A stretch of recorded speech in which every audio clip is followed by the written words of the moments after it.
নমস্কার আমার ইউটিউব পরিবারকে সুমির রান্নাঘরে স্বাগত জানাই। যারা আমার চ্যানেলটিকে সাবস্ক্রাইব করেছেন এবং যারা আমার রান্না দেখেন তাদেরকে অনেক ধন্যবাদ। চলুন আজকে বানিয়ে নিই ইলিশের একটা অন্যরকম রেসিপি।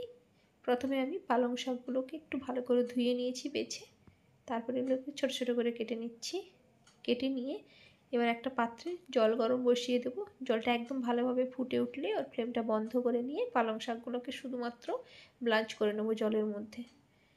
খুব বেশি ফোটাবো না, একদমই ফোটাবো না, গরম জলের মধ্যে দিয়ে ওটাকে ছেঁকে নেব।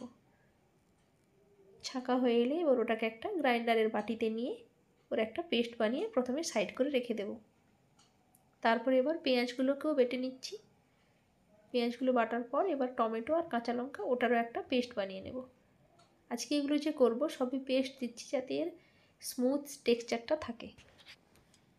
তারপর কড়াইতে তেল গরম করে নিলাম, 100 ml সরষের তেল নিয়ে এবার ভালো করে ওটা গরম হয়ে এলে মাছের মধ্যে প্রথমেই নুন মাখিয়ে রেখেছিলাম, এবার একটু হলুদ গুঁড়ো দিয়ে ভালো করে মেখে নিয়ে আমি তেলটার মধ্যে দিয়ে দিচ্ছি। গরম তেলের মধ্যে দিলে প্রথমে দুই দিকটা লাল হয়ে যাবে, কিন্তু ভেতর পর্যন্ত একদম কড়া করে ভাজা হবে না, কিন্তু দুটো সাইড ভালো করে ভাজা হয়ে যাবে। এবার ওগুলোকে তুলে নিতে হবে। মাছগুলো তুলে নেওয়ার পর কড়াইতে যে অবশিষ্ট তেল রইল তাতে দিয়ে দিলাম 1 চামচ রসুন বাটা।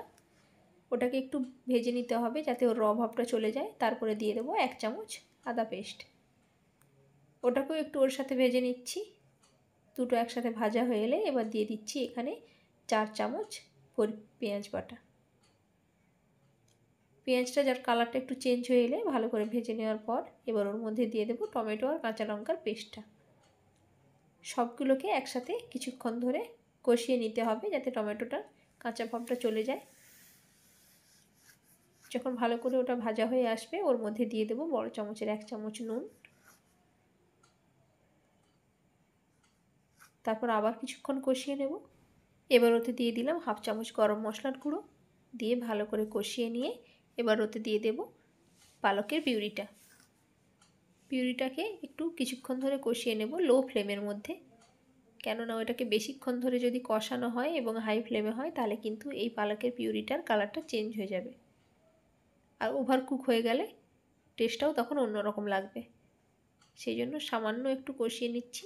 কষিয়ে নেওয়ার পর এর কনসিস্টেন্সিটা যখন এইভাবে হয়ে যাবে তখন ওর মধ্যে দিয়ে দিলাম 1/2 গ্লাস গরম জল। গরম জল দিলেই এটা কিন্তু ভালো হবে, ঠান্ডা জল দেবেন না। এবার ভালো করে ফুটে উঠলে ওর মধ্যে দিয়ে দিচ্ছি মাছগুলো। সামান্য একটু ওটাকে ঘন করে নিতে হবে। আমরা সর্ষে দিয়ে তো ইলিশ অনেক খেয়েছি, কিন্তু এইভাবে আদা রসুনের পেস্ট আর পালকের দিয়ে যদি একবার বানিয়ে দেখেন এবং টেস্ট করবেন, দারুণ লাগে। বন্ধুরা যদি ভালো লাগে লাইক করে দেবেন, চ্যানেলটিকে সাবস্ক্রাইব করে দেবেন, কমেন্টে অবশ্যই জানাবেন কেমন হলো। ভালো থাকবেন, সুস্থ থাকবেন। দেখা হচ্ছে আবার একটা পরের রেসিপিতে।